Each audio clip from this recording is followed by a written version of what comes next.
welcome to the Unlucky Frog Gaming Podcast. You are joined by your usual hosts, Josh Hartley and Ben Porter. Ben, how are we doing? We're good. We're live from BenCon. BenCon 2018. Yeah. We've been doing an all-nighter for Ben's birthday, but not drinking, but being good old-fashioned nerds. Yeah. So we'll talk a bit about that. We're joined by Callum. Hello. Lanky Santa himself. He's back. Back again. Nickname is stuck. Yeah. You've been on since the Christmas episode, though. Have you? Have I? I don't know. I'm sure remember. we've had you back on. I don't remember. Oh well. But he's back. He's back, and I say this every episode. We've got quite a lot to chat about this week. Do you know, we actually do get up to a fair bit, don't we? Yeah. So, but apparently there's this convention on called GenCon. Yeah, total rip-off of BenCon. Yeah. Like, disgusting. What are those Yankees thinking? Anyway. Yeah, obviously GenCon has been going on, and there is a ton of announcements from that, which we'll cover off in a moment. We've sunk our teeth into A Song of Ice and Fire. Ben's miming, gnashing his jaws, much like one of the dire wolves from the books. Yep. And we've just been hanging out and playing some games, so we'll talk a bit about that as well. But let's get on to the important bit of business. What's been revealed at GenCon? Yeah. So obviously, for people who don't know, GenCon, as much as we like to pretend that BenCon has been ripped off by GenCon, the reverse is true. GenCon is one of the biggest gaming conventions in the world. It takes place in Indianapolis. Yep. In Indiana, in the US, slap bang in the middle, and it is sprawling. It's massive. Like the open. I did not fully appreciate how big this convention is until I read that I think it's the open gaming area is the size of the NFL football team's field. It is the NFL football team's field. Exactly. Yeah. Exactly. They have took over a football stadium, so that gives you some idea of just how vast this event is. As such, we have no hope in hell covering everything. Yeah, so we've cherry-picked some of the stuff that we find interesting. Yeah, and that we think that you, our lovely listeners, may find interesting. Mm-hmm. So, without further ado, will we just dive in? Yeah, let's... what's up first? First on my list, I've got Arkham Horror 3rd Edition. So, not to be confused with the living card game that we have been talking about and playing on stream, etc. This is the old board game from... Well, when was it first published? Because it's been ages. Oh, it was first published in the 80s. Yeah. Arkham Horror is really, really old. And then they came out with Fantasy Flight came out with the 2nd edition. That's got to be like 10, 12 years old. Yeah, so... I think it was about 2005. Yeah, so maybe, yeah. That's about right. Okay.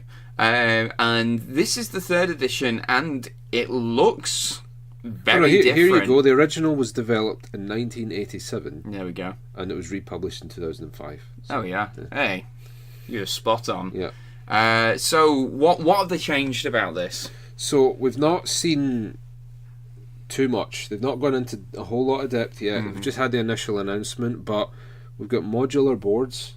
The look of things looks pretty wacky. Okay. Quite different from the Arkham Horror that we know because it's just one big massive board. Yeah. And apparently you're going to be able to kit out your investigators a little bit, so there's going to be a degree of customization. It looks cool. We'll probably pick it up because we love a bit of Arkham Horror, but I suppose the main question for me is, with the Arkham Horror living card game, do we really need?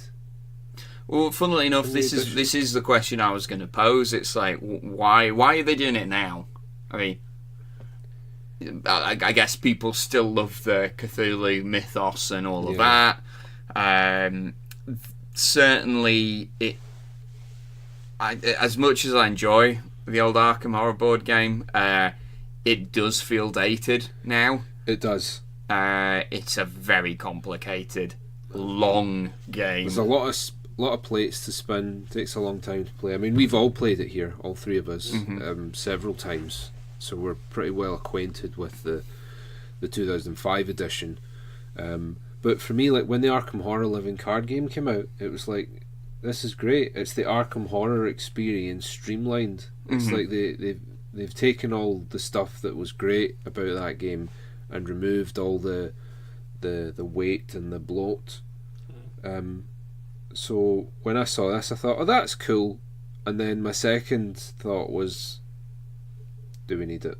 Yeah, not only have we got the living card game, but we've also got Cool Mini or Not's upcoming Cthulhu Death May Die, which admittedly is some way off. Yeah.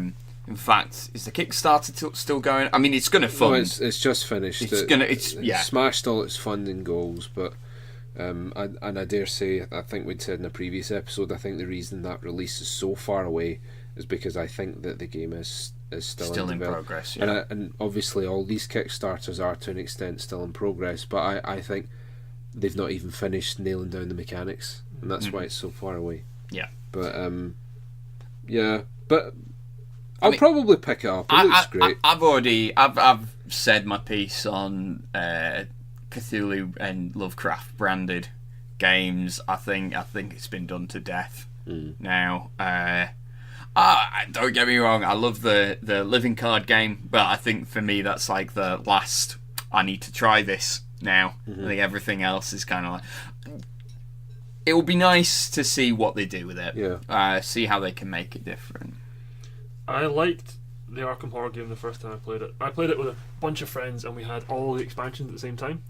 The problem with that is, as soon as you say that, you know the game's going to take forever. And they made tons of expansions. Oh yeah. It's just, do you think it might be a halfway house? I'm speculating that they are going to simplify. Simplify is the wrong word. Streamline, as you said. Streamline the rules. Well, they've allegedly said that they're going to make it a lot more story driven this one, which is great. Yeah. But at the same time, the Arkham Horror Living card game is very story driven. Yes. So it's like, I don't know. I'm reserving judgment, but I feel very strongly it's like how is this going to deliver a very different experience from the living card game? we all know why they're going to be what they're really doing is it's going to sell bucket loads. Everyone loves Cthulhu. Yeah. Is the name of my new sitcom. And as weird as it is, though, there's a whole school of people that actually they'll be like, oh, I don't like card games. Yeah, that's true. Which I think is moronic, to be perfectly honest. No, because it's like, I was talking to Ian McAllister about this the other day, right? And it's like Ian McAllister of the Giant Brain. Yep, Ian, the very same. Because saying that you don't like card games is like going, oh, I don't like action movies. And it's like that's such a broad, sweeping statement. Yeah. Like, because they're both just means of delivering a story or an experience. So how can you say carte blanche that you don't like any of them? Well, that's it. It's like, the best action movies of all time. I think almost anyone would enjoy. Yeah. So. and the thing about like genre and things like that, they bleed into one another. Yeah. So that's the news from Fantasy Flight. Nope, we have more Fantasy Flight. I was just gonna say, what else have we got? Right. This GenCon's been full of weird announcements. Okay, just a forewarning. KeyForge, Call of the Archons. Okay. It is a card game. Okay. Designed by Richard Garfield. Tell me more. Yeah. There are no boosters. Right. The game does not use the living card game format. Okay, so we'll not be buying a core game and expansions, right? But we're not buying boosters either. Nope. What it does do is you play with a sealed deck. Right. So, what? It just you get a random deck out of a pack? Is that how that works? What happens is you get your deck. You don't know what's going to be in it. Well, you have a degree of knowledge of what's going to be in it, insofar as you know roughly how it's going to be structured. Like it's going to have X amount of commons, uncommons, and rares. And that, again, although they use that language, what they mean is that it's about power level. Yeah. So you're going to have a lot of the commons will be like your bulk cards. Yeah. And then your rares are obviously the more powerful things, and you're not going to have as much of them. This is a really weird one. Mm-hmm. Like, because they're really selling it up by saying like there's, I mean, I don't even know what kind of number that is, but it's like a gazillion possible decks. But that's true of any card game, right? I mean, yeah, certainly when you get a card pool big enough, then yeah, the different combinations are going to be vast. Yeah. So, because it says you've got all those combinations, doesn't mean they're all going to be good. It's like most of them are going to be shit. But, right. But I don't know. I mean, it might be interesting to try and like organise play. Like you just rock up to the event, you buy a deck, and then you go to town and you just. I mean, I think that sounds quite fun. The fact that it is Richard Garfield as well, Mr. Magic the Gathering, gives me a lot more comfort in, expecting this to be a good product. I think my thing is, there's a lot of people, one of the things they love about Magic the Gathering, and indeed other card games, be it living card games or trading card games or whatever, is the deck building element of it, and you're kind of just removing that wholesale. Yeah. I suppose though for each one of those people, there's someone who probably finds the experience of building a deck tiresome, and they just want to pick a list and just run with it. It feels again like tabletop gaming borrowing from video games, but in a bad way. Because like it reminds me a little bit of see games like Destiny. I'm talking about the video game, obviously, not Star Wars Destiny, where your guns have random perks on them. Right. So what happens is, because a lot of people play online multiplayer, they grind and get loads of copies of that weapon, right, to try and get the best possible loadout. Right. And it feels a bit like this is what they're going for with KeyForge. Except you're not grinding a video game, you're spending money. Spending a shit ton of money. Yeah. To try and get the optimum deck. I don't know. Like, I think it's fun. I'll reserve judgment. I'll definitely try it. Watch this space. We'll see. When have they announced the release date or anything along those lines? I think that it's really just been announced. Going to launch in the fourth quarter of 2018. Okay. I believe some of the people at GenCon actually got copies of the deck. Oh, right. Apparently the queues were ridiculously long. Funnily enough, when you announce new card game by Richard Garfield, people kind of go nuts. Yeah. So... Yeah, there we are. Richard Garfield, of course, designed Magic the Gathering, King of Tokyo, Netrunner. Yeah. Bunny Kingdom is one of his recent ones. He's kind of a big deal. So the next order of business, Games Workshop have announced a couple of new boxed games. Okay. We've got Blitzbowl, which is basically a truncated version of Blood Bowl. Okay. Like 5-a-side. Yeah, I think it's 5 or 6 a side. Is this going to be like a pub league for Blood Bowl then? So it's along this idea of Games Workshops. They've really started churning out the box games, but what they're doing is they're really trying to have as many options as possible for as many different types of player, so that you can play their games, but you can play them the way you want to play them. Mm-hmm. So you don't, gone are the days where if you wanted to play 40k, you needed to have a minimum of 2,000 points of Space Marines or whatever. Because if you want, you can play Kill Team, and you only need 5 dudes for that. If you want to play Blood Bowl, you don't need to buy 2 or 3 boxes of dudes and then all the supplements. You can just pick up a copy of Blitzbowl. I think something they started doing with the new games, which seems quite interesting, is that the games used to be you set aside 3 hours in an afternoon and you sit down and play a game. But some of the newer games you can sit down and play over a lunch break. Yeah, exactly. It's a new market. Yeah. It's the playtime as well, isn't it? Because as much as they introduced like Age of Sigmar for one, that really dropped the model count for the game. Yep. And it did reduce the playtime from what Warhammer Fantasy took, but it still takes quite a long time to play a game of Age of Sigmar compared to some other games. And as you say, there's a whole market of people that want to be able to play a game that they can set up within 5 minutes and play within 30. And Blitzball seems to be the latest release along that sort of mentality. So it sounds great. Right.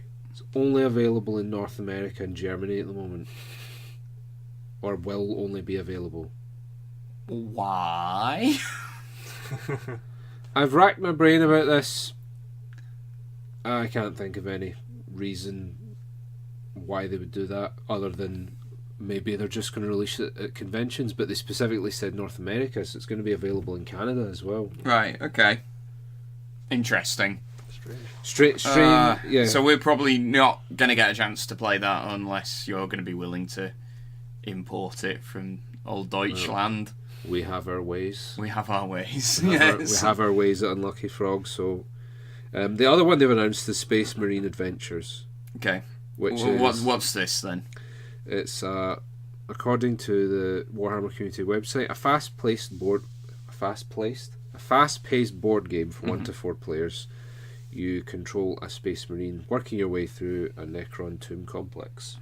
Nice. So just like a dungeon crawler. What's with particularly Space Marines. cool about this is that the 5 Space Marine models that are included in it were hitherto Japanese exclusive. Well, So I didn't even know it was a thing they did. Oh, they do. They were in little blind boxes. Yeah. These Space Marine. Oh, kind of like the Lego minifigs. Yeah, that right. kind of idea, and Well. people were paying a bloody fortune to have Okay. them imported from Japan. Seriously. Okay. So now these people look silly. Yeah. Well, unless you're in the UK, in which case, like, you're still gonna have to pay to import. Oh, so this is only available in North America as well. Yep. Why? I have no idea. Come on, GW, release them over here as well. Yeah. I mean, they sound like neat little products. Yeah. I'm sure there'll be plenty of people wanting to pick them up. Maybe they're testing the water in America and then they'll release it over here at a later different market point. though. It's a weird thing to do. Yeah. You can't compare the two markets. I don't. I mean, It's a strange idea. I do appreciate that most of Games Workshop's trade is overseas, even though they're a UK-based company. But Three quarters, yeah, it's massive. because everyone forgets the UK's tiny. Yeah, yeah. There are states, there are provinces within the United States of America that are more populous than the UK. The geographical area of the UK fits into Texas 4 times. Can you have to sort of jigsaw it together, or I imagine so. You need to like grind it down and then pour it just in like sort a of- concrete mix. Aye. Yeah. right? Anything else from GenCon then? Oh, we're about halfway through. Cryptozoic are doing a new Pickle Rick game. Surprise. It looks mental. There's a giant Pickle Rick in it Okay. because Well, like a miniature? no, Is it standee? Or it's huge. it's oh wow. I'm not sure how What it purpose factors it- into the game. Yeah, what purpose it has? They do have miniatures in this game. Okay, that's cool. Like a little Rick and Morty miniature. One player plays as Pickle Rick, and the other plays as the Russians and Jaguar trying to stop him escaping the complex. That sounds really fun. Yeah, That could be really cool. yeah. So it is a 1 to 2 player game, Mm-hmm. and I dare say that they've put all of the miniatures and the Pickle Rick and all that in it. It's pretty flashy. Yeah. That's the modern board game market. As Yep. much as people can be a bit snobby about it. People like stuff. Yep. And I imagine there'll be fans of the show that'll pick it up who Yeah. may not necessarily be interested in tabletop gaming. Yeah, that's it. For the sake of collecting something related to one of their favourite TV shows. So that's fair. Make it as flashy as you want. So, Steamforged have announced that they're going to be doing a board game based on Zero Dawn Horizon. Oh, right. So, have they released any further details on that? Some of the miniatures they've released. Mhm. Not a whole lot of information at the moment, really just an announcement. I think it's going to Kickstarter. Okay. So, more on that as it More comes. like Steamforged do tend to do most of their stuff through Kickstarter, don't Yeah, they? they Yeah. do. So that's no surprise. I never played the. I'm not really big into video games anymore, so I never played it. Don't know how that's how that would translate to a board game. Yeah, apparently, and this is quite interesting. Apparently, the board game is going to be canon for the story of Zero Dawn really? Horizon. Okay. Yeah. Oh. Horizon Zero Dawn. Sorry. Dawn Zero Horizon. It never really grabbed me. Horizon Zero Dawn. Horizon Zero Dawn. Anyway, but apparently it's going to factor into the story going forward, which is quite interesting. Because a lot of the time these board games and things, it's like an altogether separate canon, or they don't even talk about canon at all. So it never really grabbed me. Robots and stuff, unless it's Transformers.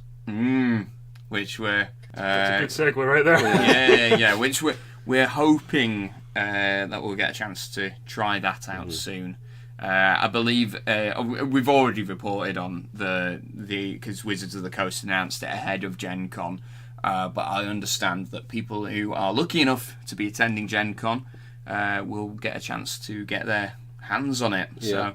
So we're watch this space. Yeah. Just watch this space. The other card game that went on sale at GenCon as well, of course, was Age of Sigmar Champions. Yes, which is now on general sale in the UK it's now on as general well. sale, but we, at the time of this recording, our shipment is late. You're not angry about that at all? No, I'm not peeved at all Just about that. Not angry, just disappointed. Yeah, I'm not angry, Play Fusion. I'm just disappointed. Well, obviously we were very impressed with it at the UK Games Expo, so looking forward to trying that out in more depth, and we'll let you guys know our thoughts and feelings on that. Last couple of Gen Con announcements. Yep. Munchkin 40k. I mean, yeah. Do you know, in a weird way, I'm kind of surprised it's not happened already. Yeah. What else can you say? It's a Munchkin expansion. They're two very lucrative franchises. Yeah. I guess it made sense to smush them together. And I think the 40k universe is absolutely ripe for lampooning as well. So, Munchkin fans will be looking forward to that. That sounds very awesome. Machi Koro Legacy. So I've never played Machi Koro. No, it is a beautiful little card game from what I've seen of it, and is allegedly getting a legacy version. So does it lend itself to I have no legacy idea. format? Never Right. played it, but it's one that's been on my radar for a while. I wanted to try it. It's like a city building type game. So I'm wondering if maybe the legacy thing, it's like maybe you're having to weather natural disasters and things like It's that. kind of like you play a campaign. Yeah. But it'll be interesting. It's interesting to see them like pushing the boundaries with the legacy thing, and it's really reinforcing this idea that legacy is not a genre. It's a means of delivering experience. Yeah. Because you can have legacy board games, legacy card games, anything like that. And video games have done it for a while. You know, you got permadeath and all that. Yeah. So Yeah, there we go. yeah. Not necessarily Gen Con related, but I guess they've announced it. Because the timing was more opportune. But Flaming Fowl Studios, which is made up of ex-Lionhead staff, and who they made a Fable digital card game, which is actually very good. I played it. They have announced a new game, which is going to be a version of Gloomhaven for the PC. Very interesting. Yep. Have any further details on release date or format or? So far as format goes, it's not going to be a direct port of the board game to the PC in the same manner as Mordheim and Bloodbowl. Right. It's going to diverge from it in some ways. Okay. It's down here as a release date for Q1 2019. Okay. All right. So the development's well underway then. Yep. Interesting. I mean, I always kind of think whenever you see like these ports from tabletop to PC or phones or whatever. It's like, okay, why am I wanting this over the tabletop? Usually it's so that I can play a game on my way to work. I'll have Ticket to Ride or Settlers of Catan. This is obviously not the case for here. But what I imagine is that there are a lot of people out there who want to play Gloomhaven and for one reason or another have not got the opportunity to do so. So I could have seen them just doing a direct port of the game, but nice that they're actually trying to make it at least a little different. Right away, one of the reactions I saw to it was people were right, so the board game based on a video game is getting made into a video game. So it does feel a bit it comes full circle. Yeah. And this is the thing, right, is that Gloomhaven obviously delivers a very unique experience in the tabletop. That's evidenced by the fact that whether you like it or not, it has changed people the are going industry quite a bit. Yeah, people are going nuts for it. Yeah. At the same time, though, I dare say that there are going to be better RPGs on the computer than Gloomhaven. Yeah. Or at least as far as this experience of Gloomhaven. I don't know. Like, the X-Line had staff, so they did the Fable games, which... Controversial. They're a little divisive. I really like them. Yeah. But they're... I think it could be good. And, some people don't want to pay, like, in excess of £100 for a board game, so paying what would the retail be for a full video game now? Like 40, 50 quid? Yeah. That seems like a fair deal, right? So again, so that's going to be early next year. Yeah, that's coming out. So we'll probably dabble in that, I dare say. Yep. We'll see what happens. But I think that's about it for. Well, it won't be just that for GenCon news, but that's what we've cherry picked as being some of the more interesting announcements. So, other than GenCon, what we've been doing recently is what we've just had our first game of A Song of Ice and Fire. Yep, the miniatures tabletop game. This one, obviously, we did our unboxing for it quite recently. You can still go and check that out if you want a look at the contents. The miniatures we were quite impressed with. Yeah, and I think that's still like the biggest selling point of this product is the miniatures are nice, and they are serviceable in loads of different things. So I feel like now we are never going to need another mini for like a generic fantasy setting RPG. No, I don't think so. Because we've got all the human characters sorted now, and we even said on the unboxing video, Tyrion could probably make a dwarf or a halfling or something like that. So, oh, definitely. Yeah. So you played Lannisters, of course. I played Starks, and as you say, we got in our first full game we stuck to the contents of the starter set. Yeah, we didn't add any of the additional stuff that you got from the Kickstarter campaign. It's quite neat. I really like the non-combat unit mechanic. So what they have is they have the tactics board. Is that what they call it in the rules? Yeah. Which you can move one of your non-combat units onto. So for the Starks, who were the non-combat units, it was Catelyn and Sansa. And for Lannisters, it's Cersei and the man himself, Tyrion. Yep. So you can move them rather than activating one of your combat units, and that has an additional effect depending on where you place it. So it could be get a free attack or get a free movement, that kind of thing. That kind of thing. I thought that made it feel different enough, and I think if they didn't include that, I think for me it would feel a bit too similar to other rank and file war games. Yeah, but it's quite interesting because you actually feel as though you're watching the political machinations unfolding in front of you, and they in turn are affecting what's happening on the battlefield. And it actually plays into the characters of the armies here, because it's not just the placement of the non-combat units, it's the tactics cards as well that really factor in here. Because a lot of the Lannister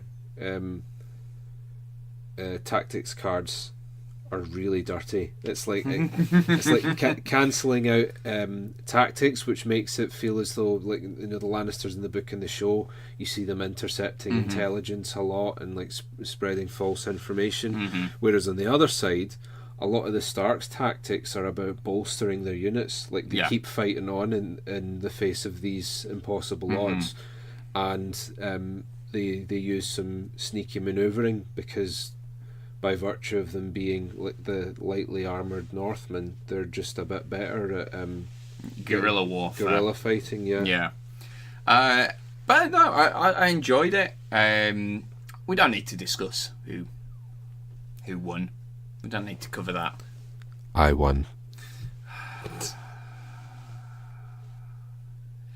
You got your licks in though.